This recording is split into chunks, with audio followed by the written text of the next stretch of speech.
YS Jaganmohan Reddy అనే నేను శాసనసభ సభ్యునిగా ఎన్నికైనందున శాసనం ద్వారా నిర్మితమైన భారత రాజ్యాంగం పట్ల నిజమైన విశ్వాసం, విధేయత చూపుతానని, భారతదేశ సార్వభౌమాధికారాన్ని, సమగ్రతను కాపాడుతానని, నేను స్వీకరించబోయే కర్తవ్యాన్ని శ్రద్ధాసక్తులతో నిర్వహిస్తానని దైవసాక్షిగా ప్రమాణం చేస్తున్నాను.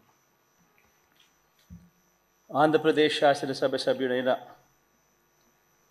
వైఎస్ జగన్మోహన్ రెడ్డి అనే నేను సభా నియమాలకు కట్టుబడి ఉంటానని, వాటిని అనుసరిస్తానని, సభా మర్యాదలను పాటిస్తానని, సాంప్రదాయాలను గౌరవిస్తానని దైవసాక్షిగా ప్రమాణం చేస్తున్నాను.